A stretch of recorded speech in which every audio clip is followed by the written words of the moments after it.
For SAMOKFIT, checking in with you guys. You guys are doing well, doing terrific, and we are back with another video. But before we continue, I just want to say a massive thank you to everyone that tuned in to the last video. Normally when I put a video out, I think it takes about like a week or two to get like 800 views, but this video did pretty well like in the first 2 days or so. So thank you to you guys. If you shared it, if you like it, if you comment on it, maybe it's a topic that you guys enjoy. I don't know. I just put it out there without any expectations. So I just want to say a quick thank you to everyone that's tuning in. Let's keep that rolling. So obviously you guys saw starting my day with my greens and creatine, and of course I think it's proper wearing this awesome t-shirt. Shout out to Rascal Apparel, company owned by the Omar. This video is not sponsored by them. I just like, you know, the product or the t-shirt that they put out there. I think by the time this video is out also, they have a new launch that's going to be live right now. I'll put the link in the description if you like it, because I know I've got a lot of questions on Instagram about this t-shirt. Of course I tag the company t-shirt, for the t-shirt also. Anyways, so to this video, I'm not going, sitting at my normal corporate job, so I'm at home for the day. So I just thought, you know, kind of just take you guys along a little bit, and I'm about to have my first meal of the day. And just because it's very quick and easy, so throughout this video I'm just going to be highlighting one of the 3 key staple in my day, and it's very high in protein. And why protein is because it's something I think a lot of people still struggle with in terms of hitting like their macros for the day.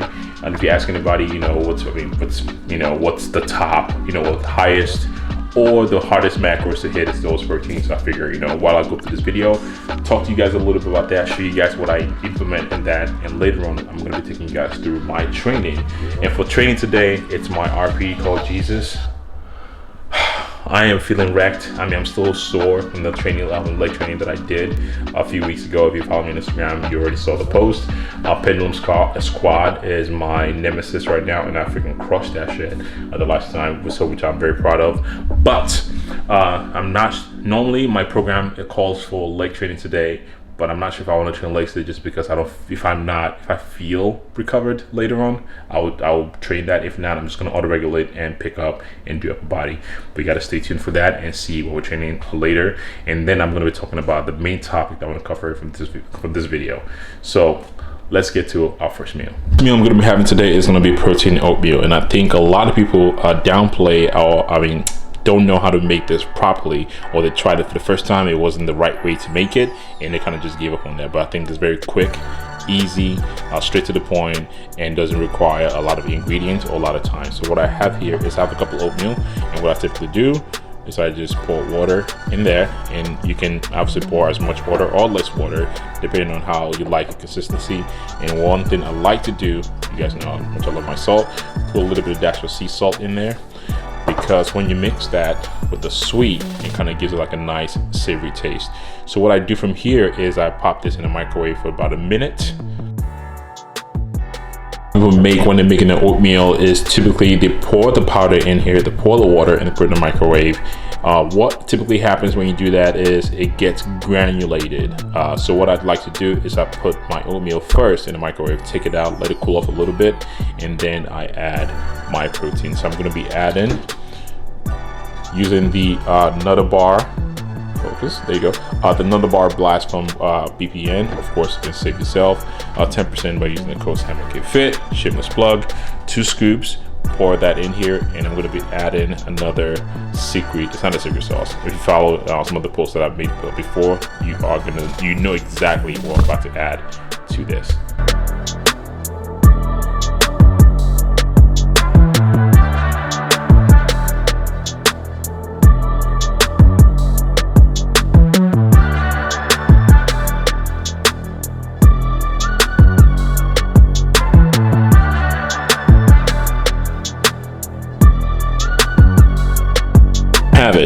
I know it doesn't look as appealing as it is, but I mean the sweetness from the Nutter Bar protein powder and the sea salt mixed together, and the coffee creamer is literally top notch. Of course, you can add a couple of fruits in there, but this is just my first meal of the day, and it's gonna sit in my stomach a little bit. So I'm not gonna be training till later. I'm about to knock this down, and I'm gonna be showing you like a midday snack that's very easy and quick to go. All right, so it's been a few hours since I had that last meal. I've had enough time to digest that. I've been running around the house and just trying to do the house chores. So what I'm about to have right now is a quick snack that I've implemented in my diet for a long time, and the fact that I'm not sponsored by this company is kind of just sad because I invested so much money in them. So if you know somebody out there that can definitely get your boy a Pure Protein sponsorship, please let me know. So if you follow me for a while, again, you know how much I love these bars. My new favorite lately is still, this is just a lemon cake right now. And in terms of macros for the lemon cake, it has a little bit more fat than I like. Typically, so the fats, still like 190 calories. The fat on here is 7 grams of fat, and most of them are typically like around 5 to 6. Again, a gram of fat, 2 grams of fat. It's not really a big deal, but when you track in, every macro sort of counts. But the cool thing about this is, it's lower in carbs. So it's 16 grams of carbs compared to like the 20 grams of carbs that most of the bars have. And most of the bar, the chocolate deluxe, the salted caramel, the peanut butter, they all typically have about the same amount of protein, about 18 to 20 grams of protein. So it's a very quick grab and go. It doesn't take that much time at all. Literally, if you run out of the house in the morning. And I typically like this because I like to have at least 3 of them per day. And the reason I do 3 per day, again, that's 60 grams of protein right there. And the cool thing about the bar is most of the protein bars that you have out there typically have a lot of fiber in them. And imagine if you eat like 3 of these and they have, let's say, 7 to 8 grams of fiber. That's like 24 grams of fiber per day. And no, Omi don't play that. Nobody around me will appreciate that. So I like these just because they're very, very low in fiber. The fiber for this one is 4 grams, which is I think one of the highest, like in terms of grams of fiber that they have out there. The rest of them typically range from 1 to 2 grams. So anyways, I'm gonna have about 3 of these, and and that will be my midday snack. And then I'm going to be showing you guys another staple. Again, if you've followed me for a while, you know exactly what I'm about to have next. It's a sandwich that I normally have, but if you're new to the channel, I'm going to show you exactly what that is.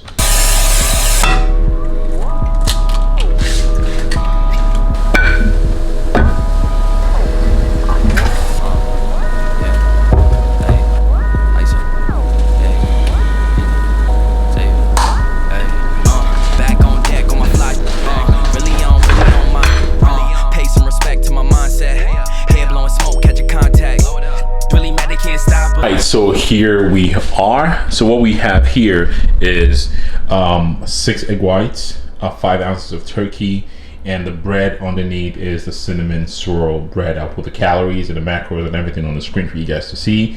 This has been my go-to. I literally have this every single day. It's a main staple of my meal on a daily basis. Look at that. So I have Laughing Cow cheese. Again, if you don't know about Laughing Cow cheese, it's a game changer. If you like cheesy stuff in your food, it's definitely something you can have without wasting all your macros. So I'm about to shut this down. I know you guys love to watch people eat, but it's not going to be any of that today, just because dad life. I'm gonna shut this down and go hang out with the kids for a little bit, and then this is probably what I'm gonna be having before I train. I'm gonna be having this just because, again, it's not gonna sit in my stomach for too long. It will sit in my stomach for too long, but I'm not training anytime soon. But I'm gonna have this, and yeah, I should be good. And I'm showing you guys what I'm doing for pre-workout, and I'm gonna be taking you guys along to see exactly what we'll be training today. It's either gonna be upper body or lower body, and literally I might flip a coin just to decide what I'm gonna be doing later today. Bon appetit. Back on the scene, unconscious. Always been me, I'm popping. I ain't really here for the gossip, nah. Blah blah blah, yum. Try to play me, but you tried it. Way too wavy, gotta ride it. Pull up on you, yeah, we sliding. Make our eyes roll when I slide in. Neck on wrist on shaman. Tell them say less, no comment. And we only here for the commas. Got to the gym right now. I'm about to get after the training session. So the decision I made was is to train upper body today and not do lower body. My leg is still fried from training a few days ago on my first leg session of this RP called Jesus microcycle overreaching week. So I'd rather just take today off legs and push legs to tomorrow and just bring tomorrow's my normal day 4 training and pull that up to day 3. Of course, you can auto regulate as you see fit in any of your program based on how you feel, and there's nothing wrong with that, and you can just kind of keep it moving. Another reason why I don't want to train legs today is because I have been using a particular, if you guys watch my last video that I talk about in my current leg training program, I've been using belt squats, and I've been using Nordic hamstring curls machine, but this gym right here, they don't have those equipment, so it kind of just works well to kind of just flip that around today. So what we have on deck today is going to be Smith machine bench press, cable crossovers, diagonal chest supported row, cable reverse flies, and barbell upright rows, and of course hammer curls for arms. And this is the movement right here, and I'll take you guys through that, and I'll be covering the main topic that I want to talk about today. And of course, you guys saw that little concoction that I mix with the sour watermelon BPN flight mixed with the secret sauce, or not so secret sauce, that you guys I've seen now. But because the last meal that I showed you guys was 3-4 hours ago, I am having Gatorade, which is about 36 grams of carbs right here, just to sip on intra workout to provide me with a little bit of energy. And pro tip also, if you're somebody that trained early in the morning and you feel like you're a little bit lethargic, you don't have the time to eat a lot of food, definitely something you might want to get into. Or I understand if you are cutting, which I think a lot of people are starting to cut because summer's around here, and you don't want to waste your your carbs by drinking it. You just kind of have to muster up the courage and just find other ways. Maybe you want to eat like a fuller, bigger meal the night before that can still probably sit in your GI tract and kind of give you that full feeling the next day. But yeah, about to get after it. Let's go. All this time I've been feeling hopeless till you came around. All this time, you're the only reason I'm not chasing highs. What is love? Lately I've been wondering just what is love? I don't know. No one ever showed me. I've been on my own for too long. But if you hold me now, let me into your heart. Maybe I can start to love again and tend to my scars. Can you show me how? Can you love me with all you've done? 'Cause I'm coming alive. I just wanna come alive.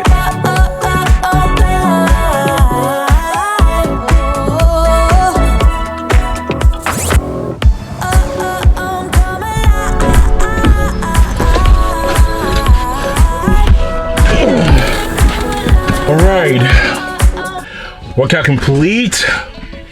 Let me turn this music down. What music we're rocking to today? Been jamming to a lot of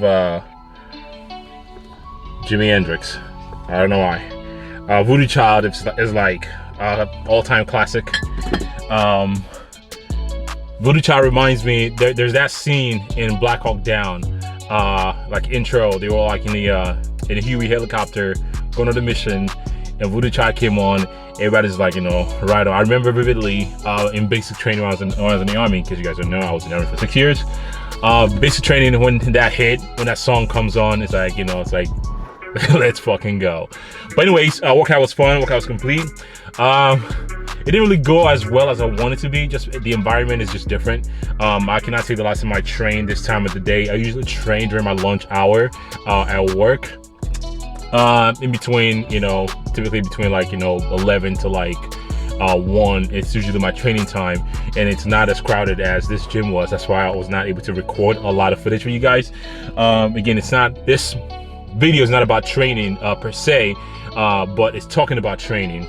And let me just dive into the topic of the video. The title, you saw that, is more always more. Is it always no pain no gain, or all pain no gain sometimes?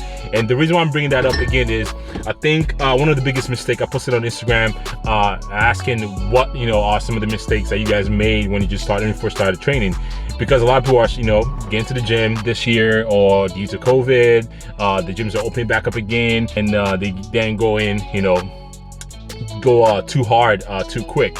So the point I'm trying to drive home with this topic really is, a lot of people tend to misconstrue junk volume for quote unquote hard work. Like, yeah, I gotta train intent. I mean, my intensity in the gym's gotta be up there. So my workout's gotta be 20 sets. If I'm not hitting 20 sets of like chest during the workout, I'm not really doing it. If I'm not crawling out of the gym, I'm not really working out. And when I post that stuff on Instagram, a lot of feedback that I got was what I expected. Which was, yes, amen, you're preaching to me. And this is what typically happens also when I onboard a new client. I pretty much ask them, hey, can I see what you've been doing, or what kind of training volume you've been running for the last however long you've been training? And when I get that back, it's usually, yeah, there's a lot of junk volume. I'm talking about people with 30 set workouts. I'm like, there's something called law of diminishing return. After a certain point of your training, within a training program or microcycle or a training session, there's got to be a point where it's just become junk volume. The quality is not there anymore, just because you are so tired. So that's why it's beneficial, one, to spread out your volume, to spread it out as much as possible, to make sure, okay, if you are going to be training 16 to 20 sets of chest, if that's your focus for that microcycle, I get it. Then make sure you find a program or split that allows you to spread that out. For instance, I train 6 days a week, and when I show people, or people see like the amount of volume or workout that I'm doing per, let's say for legs, for instance, I train legs 3 times a week, and they see the volume like, why so low? I'm like, no, you're looking at the volume for the face value of that particular session, but you're not looking at the volume for that breakdown for the week. During the week, my volume is high. I potentiate throughout my microcycle and mesocycle, throughout the mesocycle, to make sure at the end, like this week, I'm RPing, calling Jesus, not just going for broke from week 1. And also 3DMJ, Alberta Nunes, I posted this on my story, made an excellent point about this. I mean, pretty much talking to a lot of newbies out there in terms of things you can learn, or you need to learn or key in on when you first start training. Learn anatomy. It's not that hard. You can, there's a bunch of images on Google. Learn anatomy, learn the function of each muscle, learn how each muscle fiber kind of runs, and that will allow you to visualize what you're trying to train. You know what you're trying to, you can see what you're trying to train. It makes it easier for you to have that mind and muscle connection. So don't confuse junk volume for high volume. A lot of people think, most people that typically will fall into situations like this are people that have you buying a template workout program that's not really customized to you.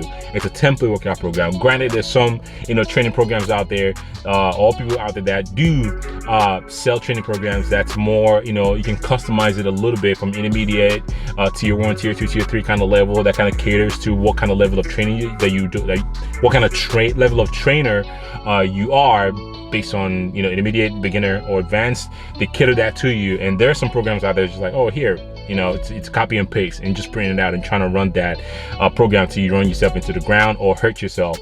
So don't confuse high volume training for junk volume. The best way for you to figure that out, or best solution, is one, start slow, start minimal. Find where your maximum effective volume is, or maximum recoverable volume, and the only way you can do that is by starting slow. Okay, for instance, I want to train, for my chest, I'm going to start with 12 sets per week and see how well I acclimate throughout that mesocycle, 6, 5, however long that mesocycle is. Then after that, you gather your data, you figure, okay, I feel like I can definitely recover a lot better with 12 sets. Okay, I can definitely increase that a little bit higher, or into, you know, 16 sets, and then you're trying to get into that, you know, MRV for your whole full body, which might wreck you. So unfortunately, you just got to play with it. There's no fixed number that says, oh, 16 sets is the magical number, 18 sets per body part is a magical number. It's something that you obviously have to feel for yourself. So that's why when I program stuff for people, I just don't throw the whole kitchen sink at them, because they're always coming back like, wow, this is lower volume than I'm used to. And I'm like, well, we just started working together. I'm not going to throw the whole kitchen sink at you, because I don't know how well you are handling this. Regardless if you're advanced, intermediate, I really don't know your history. We can talk about your history, but a lot of people claim they are advanced. A lot of people claim they are intermediate, and realistically, they've probably just been training as a beginner. They've been, you know, the volume they've been acclimating over the training years is now worthy, or the way they've been training is now worthy of them to call themselves an advanced or intermediate. So you have to kind of just start a little bit slower, see how well they adapt. Of course, it can potentiate throughout that particular initial cycle and go from there. Anyways, hopefully that made a lot of sense. You guys enjoyed the video. I know it's kind of just all over the place, but the point of the whole video really is to show you some new ways, or few things you might be thinking about in terms of nutrition, how some nutrition advice on how well you can incorporate some of, you know, the nutrition that I showed you guys earlier, food I incorporated in my daily day-to-day basis. If you're lacking ways or parts in your nutrition that you cannot get enough protein in, hopefully those help. And in terms of training, you can definitely think about, take those what I've shared and take that and apply that to your training program, and kind of just evaluate, just make sure you're just not training junk set for the sake of quote unquote I'm training high volume. Anyways, that's all I got for you guys. I hope you guys enjoy the video. If you like it, comment, like, share, subscribe, and I'll see you guys on the next one. Peace.